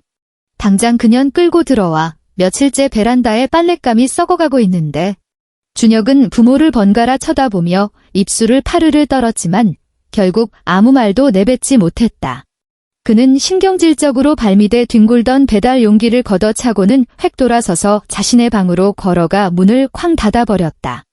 복도 끝 다른 방에서는 시누이 은지가 침대 위에 양반다리를 하고 앉아 있었다. 방문이 손가락 2마디 폭만큼 열려 있어 거실에서 오가는 고성이 토시 하나 틀리지 않고 고스란히 흘러 들어왔다. 그녀의 무릎 위에는 노트북이 놓여 있었고 화면에는 한국 최대 포털 사이트의 카페 글쓰기 창이 띄워져 있었다. 그녀는 이어폰을 낀 채 음악도 틀지 않고 키보드 위에서 손가락을 미친 듯이 놀려댔다. 제목, 우리 집 요즘 일 생긴 거 진짜 어이없음. 본문, 공무원 시험 준비하느라 피 말려 죽겠는데 집안이 하루도 조용할 날이 없네요. 새언니가 몹쓸 병도 아니고 그냥 좀 아파서 입원한 주제에 가족 단톡방에서 난리를 치는 바람에 우리 엄마는 맨날 욕만 하고 전 따뜻한 밥 한 끼 제대로 못 얻어먹고 있어요. 남의 집에 시집 왔으면 당연히 가정을 최우선으로 생각해야 하는 거 아닌가요? 요즘 여자들 진짜 너무 이기적인 듯. 그녀는 마지막 글자를 치고 등록 버튼을 눌렀다.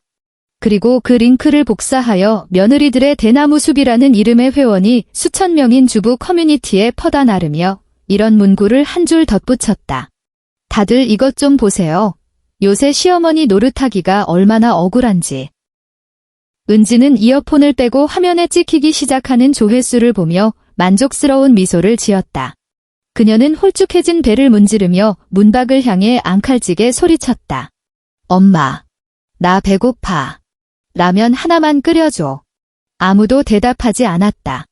거실에는 텔레비전에서 흘러나오는 가짜 웃음소리만 공허하게 울려 퍼질 뿐이었다. 나흘째 되던 날 오후 2시. 용인의 아파트 단지에 빨간색 우체국 오토바이 한 대가 삼동 밑에 멈춰섰다. 집배원이 1204 호위 초인종을 눌렀다. 소파에 앉아 시큰거리는 무릎을 주무르던 시어머니 오복수는 초인종 소리에 슬리퍼를 질끌 끌며 나가 문을 열었다. 등기 우편입니다. 본인 서명 부탁드립니다. 집배원이 누런 서류 봉투와 전자 서명 패드를 내밀었다. 시어머니는 패드 화면에 손가락으로 동그라미를 휘끄리며 혼잣말을 중얼거렸다. 대체 뭔 잡동사니람. 요새는 광고 쪼가리도 되게 거창하게 보내네. 그녀는 식탁 위에 봉투를 툭 던져두고 주방으로 가 물을 한 잔 따랐다. 물을 마시며 봉투 왼쪽 상단에 적힌 발신인 정보를 무심코 훑어보았다. 서울 모모 법률사무소. 그 아래에는 시뻘건 도장이 찍혀 있었다. 내용 증명 우편. 시어머니의 손놀림이 딱 멎었다.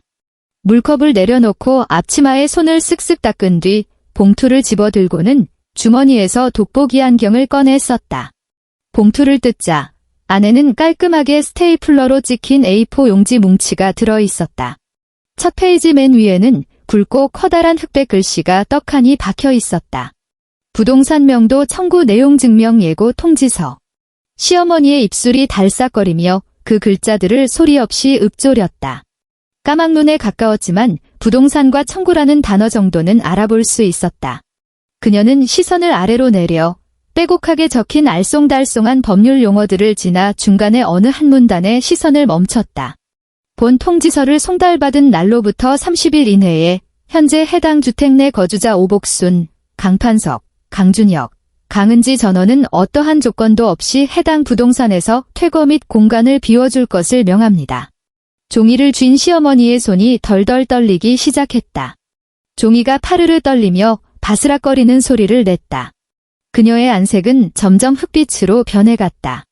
처음엔 어리둥절함, 그 다음엔 황당함, 그리고 마침내 이목구비가 기괴하게 일그러져 갔다. 여보. 시어머니가 갑자기 날카로운 비명을 지르며 나른한 오후의 정적을 찢어발겼다. 그녀는 종이 뭉치를 허공에 치켜들고 비틀거리며 거실로 뛰쳐나왔다. 여보. 빨리 이리 좀 와봐.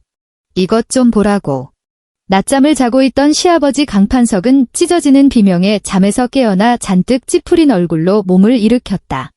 대낮부터 무슨 귀신 신나라 까먹는 소리야? 은비. 그 집안 말아먹으련.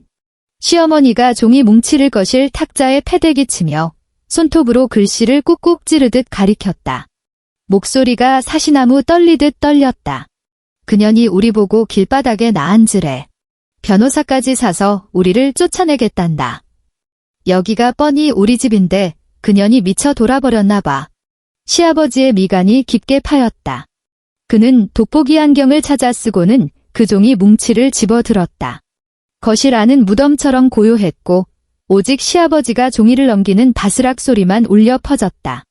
마지막 장을 넘기자 등기부등본 복사본이 첨부되어 있었다. 시아버지의 시선이 표를 따라 훑어내려가다 소유자란에 딱 멈췄다. 그곳에는 의심의 여지 없이 너무나도 선명하게 세 글자가 박혀 있었다. 정은비. 그 옆에 다른 사람의 이름은 단 한 글자도 없었다. 시아버지의 손가락이 돌처럼 굳어버렸다. 그는 그 세 글자를 30초 동안 뚫어지게 노려보았다. 결혼 생활 30년이 넘도록 그는 단 한 번도 가장의 자리를 의심해 본 적이 없었다. 아들이 장가를 가서 번듯하고 널찍한 아파트에 입주한 것은 모두 강씨 집안의 능력이 출중해서라고 당연하게 여겨왔다. 집을 사는데 들어간 돈의 출처 따위는 한 번도 묻지 않았다. 그런 건 여편네들이나 신경 쓸 푼돈 노름이라고 치부했으니까. 그는 종이를 탁자에 내려놓고 돋보기 안경을 벗은 뒤 천천히 고개를 들어 아내를 바라보았다. 이 집이 왜 그년 이름으로 되어 있어? 시아버지의 목소리는 작았지만 믿기 힘들다는 듯 바싹 말라붙은 기운이 서려 있었다. 시어머니는 얼어붙은 채 입만 뻐끔거릴 뿐 한참 동안 아무런 소리도 내지 못했다. 내 묻잖아. 이 집이 어째서 그년 명이냐고. 시아버지가 갑자기 호랑이처럼 호통을 치며 탁자 위에 종이 뭉치를 집어 아내를 향해 집어 던졌다. 준혁이는? 준혁이 이름은 왜 없어? 7년 동안 살면서 우리 준혁이가 그 집에 돈 한 푼 안 보탰단 말이냐? 종이들이 눈송이처럼 바닥에 흩뿌려졌다. 시어머니는 널브러진 서류들을 멍하니 내려다보다가 지난 7년 동안 자신이 애써 외면해왔던 지독한 진실 하나를 불현듯 깨달았다.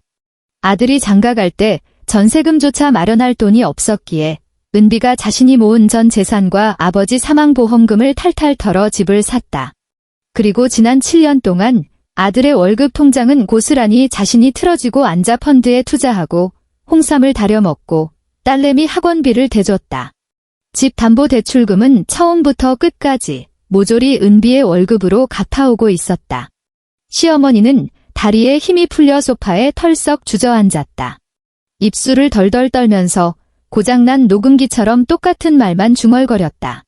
그년이 어떻게 감히 시부모를 길바닥으로 내몰아. 그날 오후 5시. 서울대학교 병원 소화기내과 병실. 복도에서 머뭇거리는 발소리가 들려왔다. 문이 아주 좁게 열리며 틈새로 준혁이 병실 안을 기웃거렸다. 은비는 상반신을 비스듬히 세운 침대에 기대어 있었다. 병원 1층 편의점에서 산문고판 소설책을 손에 든 채였다. 문 열리는 소리가 났지만 그녀는 시선조차 돌리지 않고 가볍게 책장만 한 장 넘겼다. 준혁이 들어와 뒤로 손을 뻗어 문을 닫았다. 회사에서 입던 양복 차림 그대로였고 넥타이는 반쯤 풀어 헤쳐져 있었으며 셔츠 기든 후줄근하게 구겨져 있었다. 그는 침대 발치로 다가가 우두커니 섰다. 양복 바지 주머니에 두 손을 찔러 넣었다가 다시 빼서 배 앞에 다소곳이 모아 쥐었다. 그의 시선은 은비의 창백한 얼굴과 링거 테이프가 붙은 손등 사이를 불안하게 오가며 몹시 초조해 보였다. 병실 안은 고요했다. 옆 침대 아주머니는 복도로 산책을 나간 상태였다. 5분이 훌쩍 지났다. 준혁이 헛기침을 한 번 했다. 은비야. 그의 목소리는 잔뜩 기가 죽어 있었고 애써 비위를 맞추려는 비굴함이 묻어났다. 몸은 좀 어때? 의사는 뭐래? 은비는 책 속의 글자들만 무심히 쳐다보며 또 한 장을 넘겼다. 대답은 없었다. 준혁이 한 걸음 더 침대 곁으로 다가왔다. 나 오후에 반차 내고 온 거야? 그가 한숨을 푹 내쉬더니 이번엔 타이르는 듯한 어조로 바꾸어 말했다. 엄마가 집에서 무슨 통지서인가를 받으셨어. 오후 내내 오시느라 혈압까지 오르셨다. 너도 참 부부 싸움 좀 했다고 변호사까지 선임해서 일을 이렇게 크게 만들어야겠어? 은비의 손가락이 책장 모서리에 멈췄다. 그녀는 책을 덮어 이불 위에 가지런히 올려놓았다. 그리고 천천히 눈꺼풀을 들어 올려 침대 곁에 선 남편을 응시했다. 부부 싸움. 은비의 목소리는 크지 않았지만 발음 하나하나가 소름 끼치도록 또렷했다. 준혁은 그녀의 서늘한 눈빛에 움찔하며 뒷걸음질을 쳤지만 억지로 고집을 부렸다. 우리 엄마 성격 뻔히 알면서 그래. 말만 거칠지 속은 여린 분이잖아. 전화 그렇게 수십 통씩 해댄 것도 집에 먹을 게 없어서 홧김에 그러신 거지. 내심 내 몸뚱이 걱정돼서 그러신 거라고. 엄마 본심은 나쁜 분 아니셔. 은비는 그를 빤히 바라보았다. 마치 형편없는 마술쇼를 벌이는 삼류광대를 구경하는 듯한 눈빛이었다. 게다가 준혁은 그녀의 시선을 황급히 피하며 링거 거리 쪽으로 눈길을 돌렸다. 내가 기어코 이혼하겠다면 나도 안 말려. 하지만 집 문제는 우리끼리 조용히 합의할 수 있잖아. 한 식구로 7년을 부대끼며 살았는데 이제 와서 종이 쪼가리 하나 달랑 보내놓고 노인네들을 당장 길거리에 나앉으라고 하는 건 좀 아니지. 남들이 알면 널 얼마나 독한 년이라고 손가락질하겠어? 합의. 은비가 그 두 글자를 싸늘하게 되뇌었다. 그녀는 천천히 상체를 똑바로 세웠다. 몸을 움직이자 위장이 찌릿하게 당겨와 미간이 살짝 찌푸려졌지만 척추만은 대나무처럼 꼿꼿했다. 강준혁. 이 집 계약할 때 들어간 8천만 원. 우리 아빠 목숨값으로 받은 사망보험금이랑 내가 결혼 전 5년 동안 피땀 흘려 모은 돈으로 치른 거야. 은비의 말투는 마치 뉴스 앵커가 기사를 읽어내려가듯 지극히 무미건조했고 그 또렷한 음성들이 병실의 차가운 공기를 날카롭게 갈랐다. 지난 7년, 84개월. 매달 빠져나간 147만 원의 은행 대출금. 그거 전분에 214만 원짜리 쥐꼬리만 한 월급에서 떨어져 나간 거야. 그녀는 준혁의 눈동자를 정면으로 응시했다. 분노 따위는 남아있지 않았다. 오랫동안 바닥까지 긁어내 텅 비어버린 잿빛 황량함만이 가득했다. 대출금 갚고 남은 67만 원 그걸로 너희 집 전기세, 가스비, 관리비 다 내고 내 엄마 물리치료비 대고 내 아빠 혈압약 사드리고 내 동생 공무원 수험서 사줬어. 그리고 매일 아침 식탁에 무조건 올라가야 하는 3가지 반찬이랑 뚝배기 된장찌개 재료비까지 됐지? 돈이 모자라면 내 신용카드 긁어서 돌려막으면서 버텼어. 준혁은 입을 뻐끔거리며 무어라 변명하려 했지만 목구멍에서 쇳소리만 날 뿐 제대로 된 음성이 나오지 않았다. 그런데 이제 와서 나한테 7년을 한 식구로 살았으니 합의를 하자고. 은비가 고개를 살짝 까딱이며 그를 쳐다보았다. 물어보자. 너희들은 도대체 무슨 자격으로 나한테 합의를 운운하는 건데? 내 피 빨아먹고 산 무료 세입자? 아니면 뻔뻔하게 기생해온 식충이? 너 준혁의 얼굴이 홍당무처럼 시뻘겋게 달아올랐다. 그는 은비를 향해 삿대질을 하며 공중에서 손을 부들부들 떨었다. 너 말버릇이 그게 뭐야? 내 월급 통장을 엄마가 다 뺏어가 버렸는데 나보고 어쩌라고. 나도 다 우리 식구 잘 살아보자고. 내 월급 통장 뺏어간 건 내 엄마지 내가 아니잖아. 은비가 그의 말을 단칼에 자르며 사형 선고를 내렸다. 넌 이미 36살 먹은 다 큰 어른이야. 젖 안 뗀 핏덩이처럼 징징거리면서 내 엄마 치맛자락 뒤로 숨어 책임 회피하지 마. 나가. 앞으로 할 말 있으면 내 변호사 통해서 해. 그녀는 다시 문고판 소설을 집어들고 아까 읽던 페이지를 펼쳤다. 준혁은 그 자리에 못 박힌 듯 서서 가슴만 미친 듯이 헐떡거렸다. 바람만 불어도 훅 쓰러질 것 같이 앙상한 병상 위의 여자가 어느 순간 너무나도 낯설고 두려운 존재로 느껴졌다. 주방 싱크대 앞에 쭈그려 서서 찬밥을 넘기며 숨소리조차 크게 못 내던 그가 알던 고분고분한 아내는 이제 그에게 먼지 한 톨만큼의 눈길조차 주지 않았다. 그는 척추뼈가 발려나간 물고기처럼 한참을 멍하니 서 있다가 결국 무거운 발걸음을 질질 끌며 병실 문을 열고 도망치듯 빠져나갔다. 5째 날 오전. 시어머니 오복수는 순순히 물러설 위인이 아니었다. 아들이 등신같이 굴어서 여편네 하나 꽉 잡지 못했다고 혀를 찼다. 그래서 그녀는 평생 써먹어온 자신의 주특기를 발휘하기로 했다. 바로 거창하고 떠들썩한 인민재판이었다. 그녀는 친정 식구인 큰이모와 작은이모, 그리고 교회에서 가장 죽이 잘 맞는 김집사를 대동했다. 네 사람의 나이를 합치면 200살이 훌쩍 넘는 노파군단이 기세등등하게 서울대학교 병원으로 쳐들어왔다.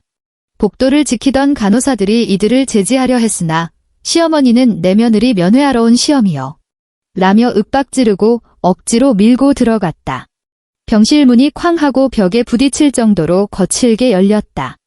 4명의 여자가 비좁은 2인실 안으로 꾸역꾸역 밀려 들어오자 싸구려 향수 냄새와 기름진 머리 냄새, 그리고 씩씩거리는 거친 숨소리가 순식간에 병실 공기를 탁하게 채웠다. 옆 침대 아주머니는 기겁을 하며 가운데 커튼을 확 쳐버렸다. 은비는 침대 등받이에 기대 앉은 채로 오른손으로 휴대폰을 귀에 대고 있었다. 맨 앞장서서 돌진한 시어머니가 단숨에 침대 옆으로 다가와 은비의 손에 들린 휴대폰을 우악스럽게 낚아챘다. 화면은 보지도 않고 곧바로 빨간색 종료 버튼을 꾹 누른 뒤 협탁 위에 쾅 소리가 나게 내리쳤다. 정은비. 시어머니가 그녀를 내려다보며 삿대질을 하고는 준비해온 대사를 토해내기 시작했다. 내가 우리 강씨 집안에 시집와서 7년을 비비고 사는 동안 우리가 내 밥 먹여주고 재워줬건만 내가 너한테 섭섭하게 한 게 뭐 있니? 이제 대가리 좀 컸다고 감히 어른들을 길거리로 내몰아? 내년 양심은 걔가 물어갔냐?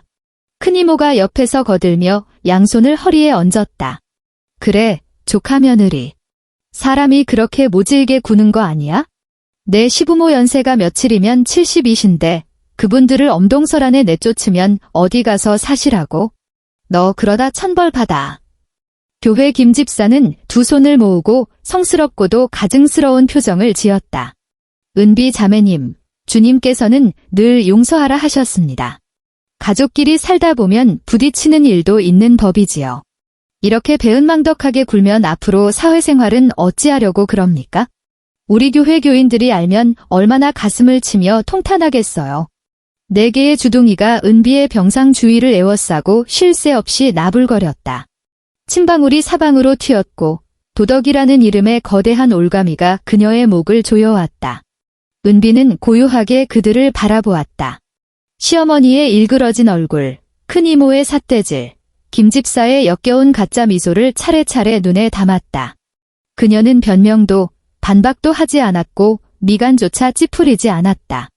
그녀는 그저 아주 느릿하게 손을 뻗어 협탁 위에 내동댕이 쳐진 휴대폰을 집어들었다. 통화 기록을 열어 방금 강제로 끊어졌던 맨 위의 번호를 눌렀다. 다시 전화를 걸었다. 신호음이 한 번 울리기 무섭게 통화가 연결되었다. 은비는 화면의 스피커 아이콘을 눌렀다. 스피커폰 모드였다. 정은비 의뢰인님. 전화기 너머로 박 변호사 특유의 서늘하고 쇳소리 섞인 금속성 음성이 흘러나왔다. 그 목소리는 시장통 같던 병실 안을 단숨에 베어 넘길 만큼 또렷했다. 떠들어대던 4여자의 입이 동시에 멈췄다. 박 변호사님. 은비의 목소리는 아주 차분했다. 죄송하지만 조금 전에 하시던 말씀, 다시 한번 처음부터 끝까지 읊어주시겠습니까? 기왕이면 크고 명확하게요. 지금 이 방엔 저 말고도 청중이 4분이나 더 계시거든요. 전화기 너머로 키보드 치는 타닥 소리가 들렸다. 뒤이어 박 변호사의 얼음장 같은 법률 통보가 마치 기관총처럼 자비 없이 쏟아져 내렸다. 좋습니다. 귀하의 시어머니 및 기타 가족들이 지난 7년간 의뢰인 명의의 부동산에 무단으로 거주하며 임대료 및 관리비를 일절 지불하지 않은 사실과 관련하여 만약 명도 예고 기간 만료 후에도 해당 주택에서 자진 퇴거하지 않을 시 본 사무소는 즉각 관할 법원에 강제 집행 절차를 신청할 것입니다. 시어머니의 두 눈이 튀어나올 듯 커졌다. 꽥 소리를 지르려 입을 벌리는 순간 박 변호사의 목소리가 한 옥타브 더 높아지며 속도가 더 빨라졌다. 또한 귀하의 남편 강준혁 씨가 혼인 기간 내내 모든 급여를 모친에게 양도하여 귀하가 단독으로 주택대출금 및 가계 생활비를 전담하게 한 점, 그리고 귀하가 중병으로 입원 중임에도 불구하고 어떠한 경제적, 물리적 구호 조치도 취하지 않은 점. 이는 대한민국 민법 및 가정법원 판례상 명백한 악의적 유기 및 부부간 부양 의무 위반에 해당합니다. 이 사실은 이혼 소송에서 남편을 중대한 유책 배우자로 지정하는 결정적 근거가 될 것이며 강준혁 씨는 귀하의 특유재산에 대한 분할 청구권을 상실함은 물론 귀하에게 막대한 금액의 정신적 위자료와 지난 7년간의 부양료 미지급분에 대한 보상금을 뱉어내야만 할 것입니다. 병실 안은 순식간에 죽은 듯이 고요해졌다. 커튼 너머 옆 침대의 숨소리조차 들리지 않았다. 박 변호사의 통보는 멈추지 않았다. 정은비 씨, 만약 지금 병실에서 그 누구라도 의뢰인에게 폭언을 하거나 협박, 업무 방해 등의 소란을 피운다면 즉시 간호사 호출벨을 누르고 병원 보안팀을 부르십시오. 병원 복도와 출입구의 CCTV 영상은 전부 경찰에 넘겨 민사소송과 별개로 모욕죄 및 협박죄의 형사고발 증거로 추가 제출하겠습니다. 은비는 휴대폰을 쥔 채 눈앞에 굳어버린 내 여자를 빤히 쳐다보았다. 시어머니의 안색은 불과 10초 만에 시뻘건 색에서 시체처럼 새하얗게 질려버렸고 입술조차 퍼렇게 죽어버렸다. 그녀는 뒷걸음질을 치다 오금 부위가 간이 의자 모서리에 부딪히며 휘청거렸고 다급히 문틀을 부여잡고서야 겨우 바닥에 주저앉는 것을 면했다. 큰 이모와 작은 이모는 서로의 눈치만 힐끔거리며 벙어리가 되었다. 허리에 얹었던 손은 어느새 슬그머니 내려가 있었고 발걸음은 벌써 문밖을 향해 엉거주춤 물러나고 있었다. 김 집사의 성스럽던 표정은 온데간데 없이 사라졌다. 그녀는 억지로 헛기침을 하더니 시어머니의 소매를 살짝 잡아당기며 기어들어가는 목소리로 속삭였다. 형님, 우리 일단 돌아가시죠. 남의 집 귀한 가정사에 저 같은 외부인이 끼어드는 건 도리가 아닌 것 같네요. 말이 채 끝나기도 전에 김 집사가 가장 먼저 쥐새끼처럼 병실을 빠져나갔다. 두 이모 역시 꽁지가 빠지게 그 뒤를 쫓아 도망쳤다. 병실 안에는 오직 시어머니 한 사람만 덩그러니 남겨졌다. 그녀는 침대에 기댄 은비를 노려보았다. 여전히 핏기 없이 창백하고 바스러질 듯 연약해 보이는 며느리였지만 그 두 눈동자 안에는 지난 7년간 보아왔던 비굴한 순종이나 두려움 따위는 찾아볼 수 없었다. 오직 서늘하고도 새카만 심연만이 도사리고 있었다. 시어머니는 입을 뻐끔거렸고 목구멍에서 꺽꺽거리는 기괴한 소리만 새어나왔다. 결국 단 한마디의 욕설조차 내뱉지 못한 채 그녀는 획 돌아서서 비틀거리며 병실 밖으로 도망치듯 사라졌다. 은비는 스피커폰을 끄고 휴대폰을 다시 귀에 가져다 대었다. 다들 나갔어요. 은비가 말했다. 완벽하군요. 박 변호사가 대답했다. 푹 쉬십시오. 다음 주에 법원에서 뵙죠? 3주 뒤 서울 가정법원 조정실. 방 안에는 차가운 백색 형광등이 켜져 있었다. 길다란 직사각형 회의 테이블의 양끝에는 은비와 준혁이 각각 마주 앉아 있었다. 은비는 단정한 베이지색 코트를 입고 길었던 머리를 어깨선 위로 짧게 자른 모습이었다. 안색은 여전히 창백했지만 금방이라도 쓰러질 것 같던 병자 특유의 위태로움은 완전히 가셔 있었다. 그녀의 옆에는 박 변호사가 자리했고 테이블 위에는 두툼한 서류철 세 뭉치가 놓여 있었다. 맞은편에 앉은 준혁의 곁에는 피로에 전듯한 인상의 남성 변호사가 동석했다. 준혁은 조정 내내 고개를 푹 숙인 채 테이블 모서리만 손톱으로 긁어대며 차마 은비 쪽으로 고개를 들지 못했다. 가운데 상석에 앉은 조정 판사는 박 변호사가 제출한 서면과 증거 자료들을 묵묵히 넘겨보고 있었다.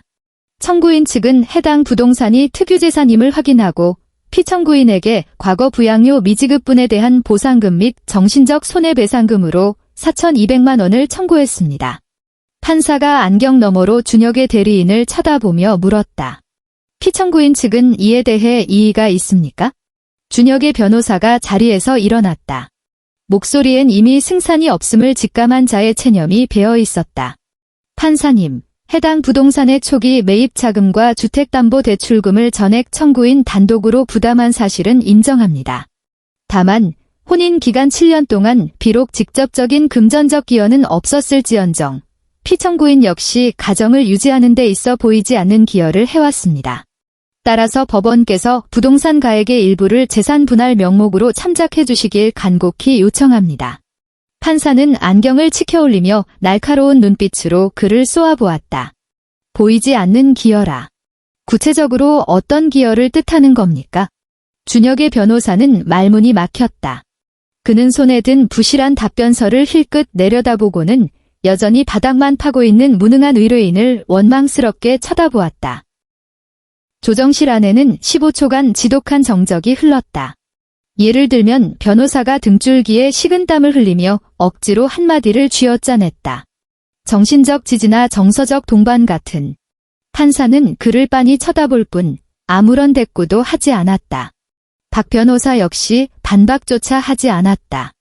그녀는 자신의 서류철에서 컬러로 인쇄된 A4 용지 한 장을 쓱 빼내어 테이블 위로 미끄러지듯 판사 앞으로 보냈다. 그것은 카카오톡 통화 기록 캡처본을 확대한 사진이었다. 판사가 그 종이를 집어들었다. 화면에는 붉은색 이름과 시간이 빼곡하게 찍혀 있었다. 총 55통의 부재중 전화. 첫 통화는 이른 새벽이었고 마지막 통화는 깊은 한밤중이었다. 그리고 그 기괴한 부재중 전화 목록 바로 옆에 나란히 놓인 또 다른 문서는 병원 응급센터에서 발급한 쇼크 응급처치 기록지였다. 55통의 전화가 빗발치던 그 시각, 그녀는 응급실에서 사경을 헤매고 있었다. 시간대가 소름 끼치도록 정확히 일치했다. 판사는 종이를 내려놓고 시선을 돌려 준혁을 바라보았다.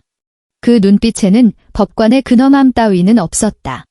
그저 정상적인 사고를 가진 한 인간으로서 느끼는 참담한 어이없음과 경멸만이 가득했다. 판사는 고개를 푹 숙인 채 만년필을 들어 결정문에 서명을 휘갈겼다. 최종 조정 성립 결과. 용인시 32평 아파트의 소유권은 정은비 단독 명의로 확정한다.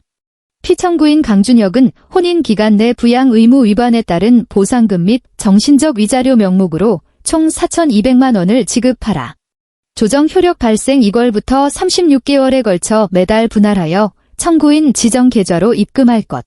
시어머니 오복순이 그토록 악을 쓰며 요구했던 시부모 부양비와 청춘 손해배상금에 대해서는 박 변호사가 55통의 전화 기록과 7년치 위장약 처방 전 영수증을 들이밀자 남편 측 변호사조차 너무 낯이 뜨거워 답변서에 적어 넣기를 거부했다. 이사하는 날은 유난히도 구름 한 점 없이 화창한 날씨였다. 용인시 아파트 1204호 앞에는 노란색 포장이사 트럭 한 대가 시동을 켜고 대기 중이었다. 인부들이 커다란 종이 상자들을 부지런히 화물칸으로 나르고 있었다. 은비는 아파트 공동 현관 앞 플라타너스 나무 그늘 아래에 서 있었다. 그녀는 집 안으로 올라가지 않은 채 한때 32평짜리 공간을 꽉 채웠던 잡동사니들이 하나둘 짐칸으로 실려 나오는 것을 무심히 지켜보았다. 누렇게 변색된 낡은 선풍기, 퀴퀴한 곰팡내가 밴 소미불 몇 채, 시어머니가 김장할 때마다 쓰던 거대한 빨간색 고무대야. 지난 7년간 그녀의 숨통을 조여왔던 지독한 냄새와 억압의 조각들이 하나둘씩 그녀의 삶에서 멀어져 가고 있었다. 시어머니 오복수는 공동 현관 앞 벤치에 넋이 나간 듯 멍하니 앉아 있었다. 발미대는 낡아빠진 캔버스 천 가방이 덩그러니 놓여 있었고 두 손에는 투명한 비닐봉지를 죽어라 꽉 쥐고 있었다. 그 비닐봉지 안에는 혈압약 2통과 모서리가 다 해진 불경책 한 권이 들어 있었다. 그녀는 은비를 쳐다보았다.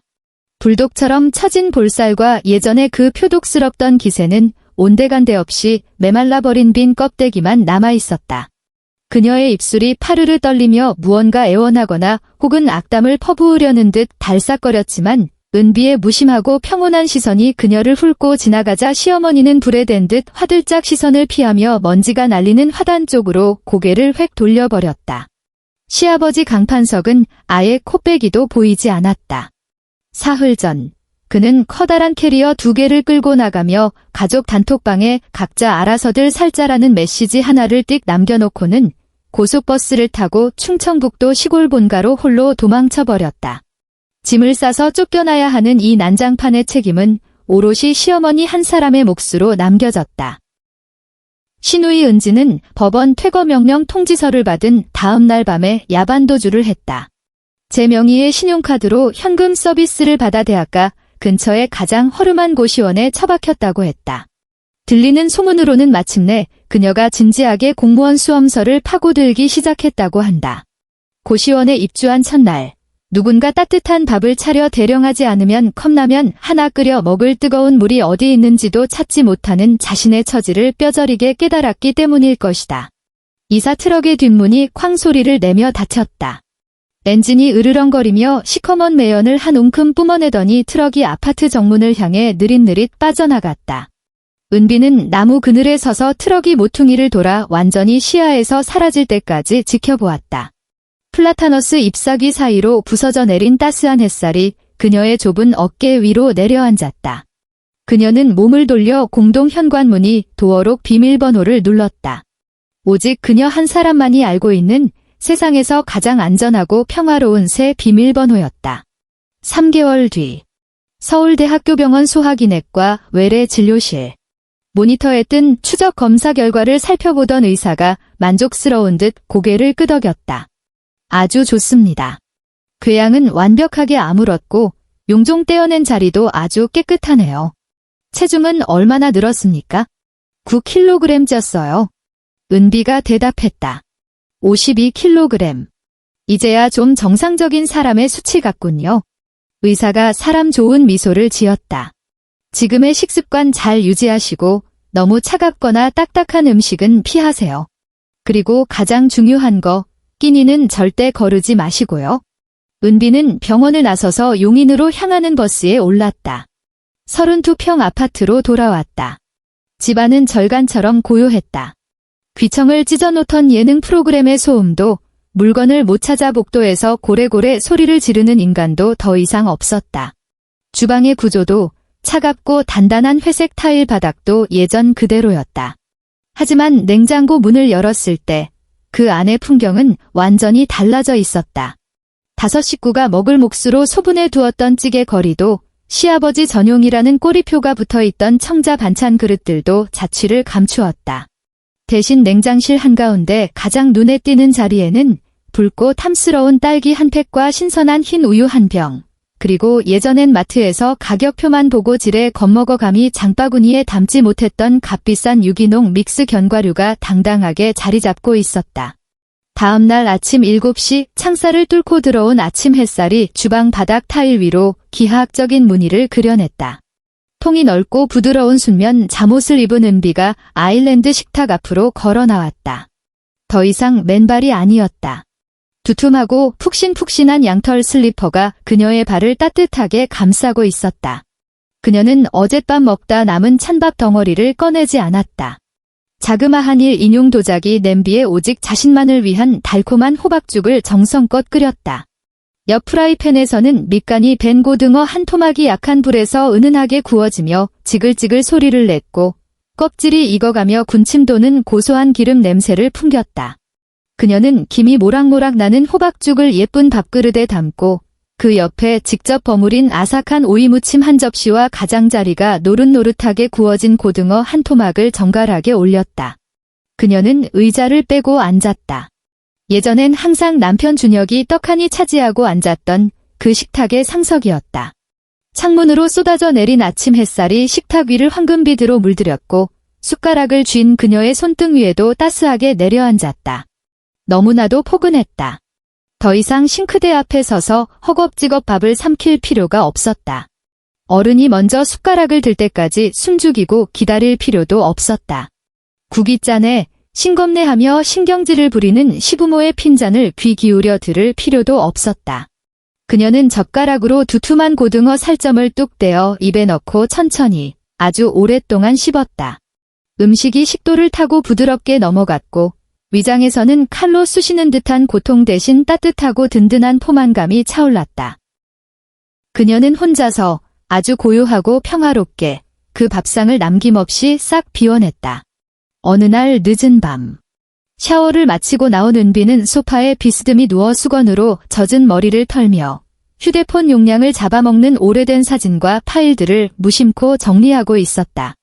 손가락이 갤러리 앱의 가장 밑바닥, 한 번도 이름을 짓지 않고 방치해 두었던 그 폴더에 가닿았다.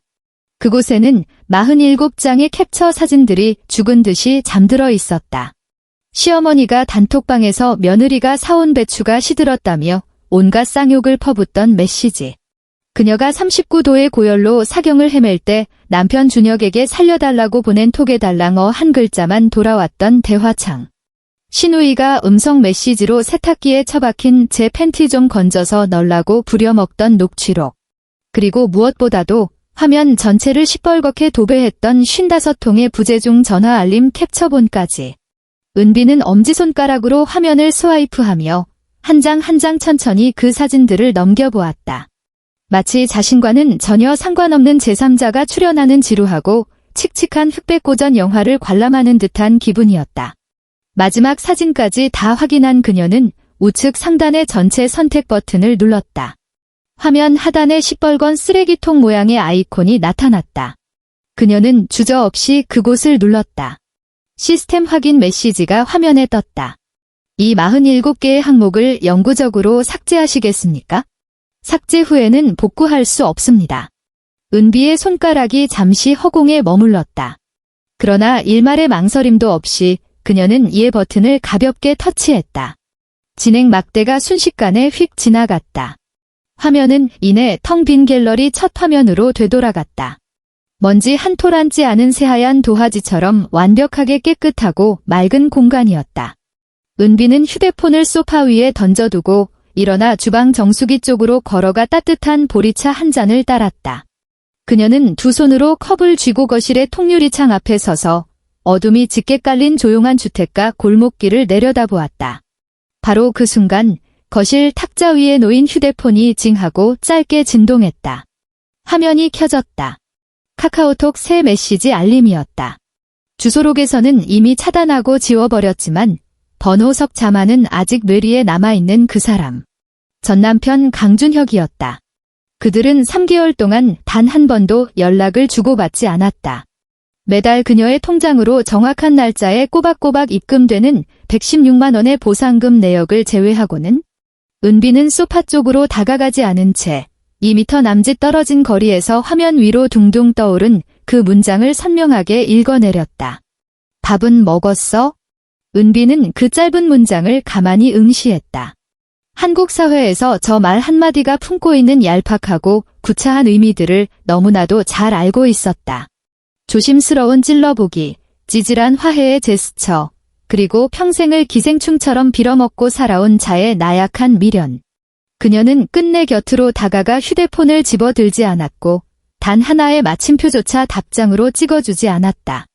그녀는 보리차 컵을 쥔 채 몸을 돌려 다시 창밖의 고요한 밤의 정취를 감상했다. 건물 1층 편의점의 간판이 파르스름한 빛을 내뿜고 있었다. 형광조끼를 입은 배달 기사 한 명이 오토바이에 걸터앉아 휴대폰으로 주문 내역을 훑어보더니 김이 모락모락 나는 음식 봉투를 집어들고 맞은편 빌라 입구로 바쁘게 뛰어들어갔다. 은비는 그 부지런한 뒷모습을 지켜보며 남은 보리차를 시원하게 비워냈다. 빈 컵을 싱크대에 내려놓고 흐르는 물에 깨끗이 헹군 뒤 건조대에 엎어두었다. 그리고 벽에 붙은 스위치를 눌렀다. 탁! 주방의 불이 꺼졌다. 그녀는 콧노래를 흥얼거리며 포근한 안방으로 걸어 들어갔다. 갓 세탁한 부드러운 이불 속으로 파고든 그녀는 편안히 눈을 감고 그 어느 때보다 달콤하고 깊은 잠에 빠져들었다. 시청해주셔서 감사합니다. 저희 채널의 좋아요와 구독 잊지 마시고요. 다음 영상에서 뵙겠습니다.